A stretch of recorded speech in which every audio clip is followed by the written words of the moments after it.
શ્રાવણ સુદ પૂનમના દિવસે દેશભરમાં રક્ષાબંધનની ઉજવણી થઈ રહી છે, પરંતુ એક એવું પણ ગામ છે જ્યાં આજના દિવસે રક્ષાબંધનની ઉજવણી નથી થતી। બનાસકાંઠાના ચરોતર ગામમાં આજના દિવસે આખું ગામ રક્ષાબંધનની ઉજવણી નથી કરતું। તમને જાણીને નવાઈ લાગશે કે કેમ અહીંયા રક્ષાબંધન એક દિવસ પહેલા જ ઉજવાઈ ગઈ, પરંતુ આની પાછળ પણ એક રસપ્રદ કહાની છે। ગામની લોકવાયકા અનુસાર વર્ષો પહેલા આ ગામમાં રોગચાળો ફાટી નીકળ્યો હતો અને મહામારીમાંથી મુક્તિ મળે તેના માટે ગામના એક વિદ્વાને ગ્રામજનોને રક્ષાબંધનની ઉજવણી શ્રાવણ સુદ પૂનમ નહીં પરંતુ શ્રાવણ સુદ 14ના દિવસે ઉજવવાનું કહ્યું। ત્યારથી જ આ ગામના લોકો રક્ષાબંધનની ઉજવણી શ્રાવણ સુદ 14ના દિવસે કરે છે અને આ પરંપરાને આજે પણ આ ગામના લોકોએ જાળવી રાખી છે। ચડોતર ગામની તમામ બહેનોએ પોતાના ભાઈના હાથમાં રાખડી બાંધી ધામધૂમથી રક્ષાબંધનનો પર્વ મનાવ્યો।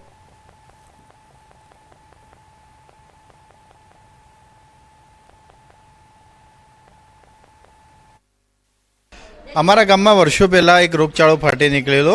એ રોગચાળાનું નિરાકરણ લાવવા અમારા વડવાઓએ જે તે વડીલોને આગળ જે અમારા ગુરુ મહારાજ હોય એમને વાત કરેલી, તો એમને એવું કહેલું કે રક્ષાબંધન એક દિવસ પહેલાં ઉજવો તો શ્રાવણ સુદ 14ના દિવસે આ પૂનમે હોય છે રક્ષાબંધન, અને 14એ ઉજવો તો આ રોગચાળો બંધ થઈ જશે। જેના કારણે અમારા વડવાઓ આ પરંપરા રોગચાળો બંધ થવાથી જાળવી રાખી છે। કે 500 વર્ષ પહેલાની પરંપરા છે કે અહીંયા બધા 14ના દિવસે રક્ષાબંધન ઉજવે છે અને ગામની બધી જ બહેનો એ 14ના દિવસે આવે છે અને એમના ભાઈને રાખડી બાંધી એમના લાંબા આયુષ્યની પ્રાર્થના કરે છે।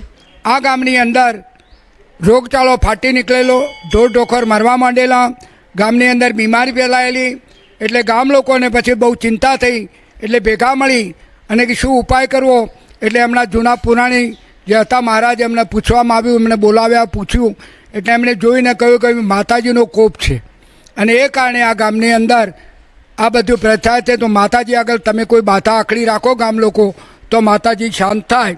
એટલે પહેલાં તો આપણે રિવાજો ને આખડી રાખીએ એટલે બધું પતી જતું હતું, પણ અત્યારે એ વખતે કહ્યું કે ભાઈ વ્યક્તિગત આખડી કોણ રાખે, એટલે પછી લખ્યું કે આ ગામ વતી જે આપણી બળેવ ઉજવા છે પૂનમની એની જગ્યાએ એક દિવસ આગળ ઉજવવામાં આવે તો માતાજી શાંત થાય અને ગામનું કલ્યાણ થાય। આજે પૂર્ણિમા અને રક્ષાબંધન નિમિત્તે અરવલ્લીના યાત્રાધામ શામળાજીમાં ભક્તોની ભારે ભીડ ઉમટેલી જોવા મળી। વહેલી સવારથી જ ભગવાન શામળાના દર્શન માટે ભક્તોની લાંબી કતારો જોવા મળી। કેટલાય ભક્તોએ ભગવાન સન્મુખ રાખડી અર્પણ કરી। હજારો ભક્તોની રક્ષાના તાંતણે બંધાશે આજે શામળિયા।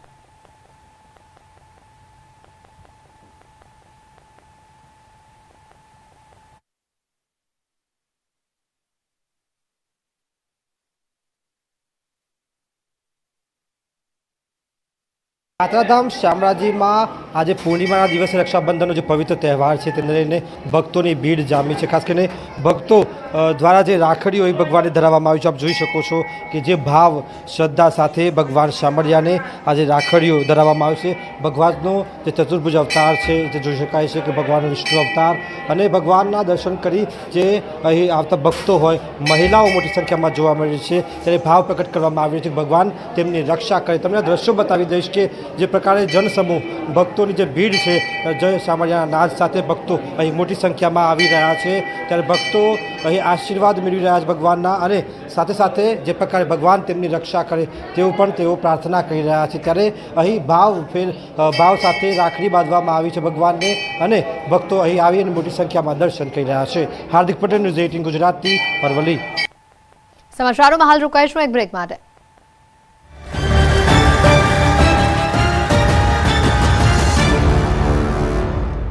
ક્યાં મારો પરિવારના સભ્યોને સરકારી નોકરીની કરી માંગ। સુરેન્દ્રનગરની જમીન મુદ્દે જિગ્નેશ મેવાણી મહેતાને 30,000 વીઘા જમીનમાં માથાભારે શખ્સોએ ગેરકાયદે। મહીસાગરના લુણાવાડા પંથકમાંથી ટાઉન પોલીસે ચંદન ભરેલી ગાડી ઝડપી પાડી। પોલીસે ચંદન ભરેલી ગાડી સાથે ચાલક રમેશ ઠાકોરને પણ દબોચી લીધો।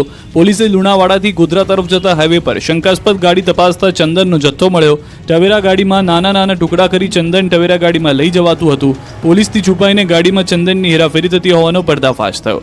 ચંદનચોર પોલીસને ચકમો આપીને ખૂબ મોંઘા એવા ચંદનની હેરાફેરી કરવાની ફિરાકમાં હતો, પરંતુ પોલીસના હાથે ન બચી શક્યો। પોલીસે કાર સહિત ચંદનનો જથ્થો જપ્ત કરી વન વિભાગને સોંપ્યો અને આ જથ્થો ક્યાં લઈ જવાતો હતો તેની આગળની તપાસ હાથ ધરી છે। આ દ્રશ્યો વડોદરાના શિનોરના છે, જ્યાં નર્મદા નદીમાં ડૂબી ગયેલા યુવકની શોધખોળ કરાઈ. ડૂબેલા યુવકને શોધવા માટે પોલીસ, ફાયર વિભાગ અને એસડીઆરએફની ટીમ કામે લાગી. ડૂબવાની આ ઘટનાના સદનસીબે એક યુવકનો બચાવ થયો. મળતી માહિતી પ્રમાણે ભરૂચથી 4 યુવકો દિવેર નર્મદા મઢી ખાતે ફરવા આવ્યા હતા. આ દરમિયાન હાથ પગ ધોવા જતા જયદીપ નામના યુવકનો પગ લપસી ગયો અને તે નર્મદા નદીના વહેણમાં તણાવા લાગ્યો. આથી અન્ય એક યુવક જયદીપને બચાવવામાં નદીમાં કૂદ્યો, પરંતુ એ પણ તણાવા લાગ્યો. જો કે બચાવવા પડનાર યુવકને આસપાસના પશુપાલકોએ બચાવી લીધો, પરંતુ અન્ય એક યુવકની ભાળ ન મળી.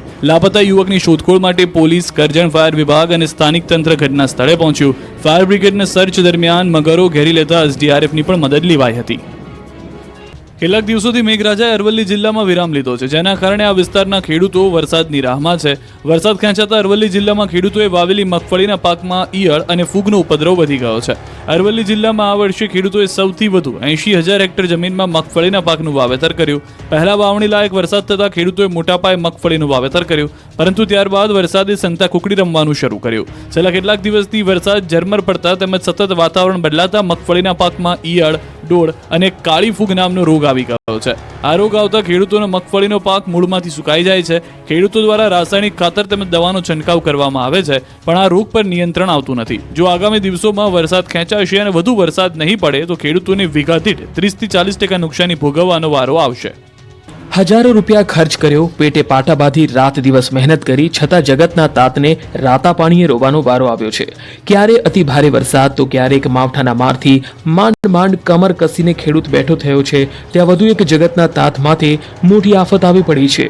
વરસાદનું જોર ઘટતા સુરતના વિસ્તારમાં ઈયળનો ઉપદ્રવ વધી રહ્યો છે. સુરતના ઓલપાડના સાયણ ગામે ખેડૂતોના ખેતરમાં ઈયળોના ઢગલા જોવા મળ્યા. ઈયળો ઉભો પાક ખતમ કરી રહી છે. ખેડૂતોના સારા ઉત્પાદન અને ઉચ્ચ ભાવના સ્વપ્ન રોડાઈ રહ્યા છે.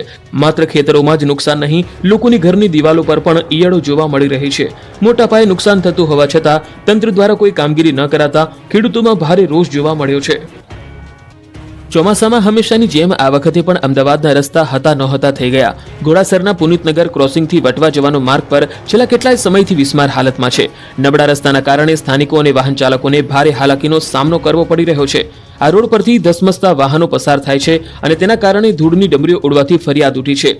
ઉબડખાબડ બનેલા રસ્તા પરથી પસાર થતા રાહદારીઓ અને વાહન ચાલકોને અકસ્માતનો ભય સતાવી રહ્યો છે. તંત્રને અનેકવાર ફરિયાદો કરી છતાં રસ્તાનું સમારકામ ન થતા લોકોમાં ભારે રોષ ભભૂકી ઉઠ્યો. રસ્તા નજીક બુલેટ ટ્રેનની પણ કામગીરી ચાલી રહી છે, છતાં રસ્તાને રિપેર કરવામાં નથી આવી રહ્યો. ખરાબ રસ્તાને પગલે સ્થાનિકોએ તાકીદે રસ્તાનું રિપેરિંગ કામ કરવાની માંગણી પણ કરી હતી. આ વિસ્તારમાં ખરાબ રસ્તા અને ખાડામાં પાણી ભરાઈ રહેવાને કારણે ગ્રાહકો દુકાન સુધી પહોંચી શકતા નથી.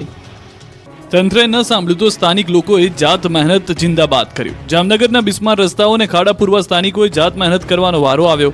જામનગરથી રાજકોટ હાઈવેથી જામનગર કંડલા હાઈવેને જોડતા 20 ગામના અંતરિયાળ રસ્તાનું સમારકામ હાથ ધરાયું હતું અને એક સેવાભાવીએ ગ્રામજનોના સહયોગથી સ્વખર્ચે રોડનું સમારકામ શરૂ કર્યું.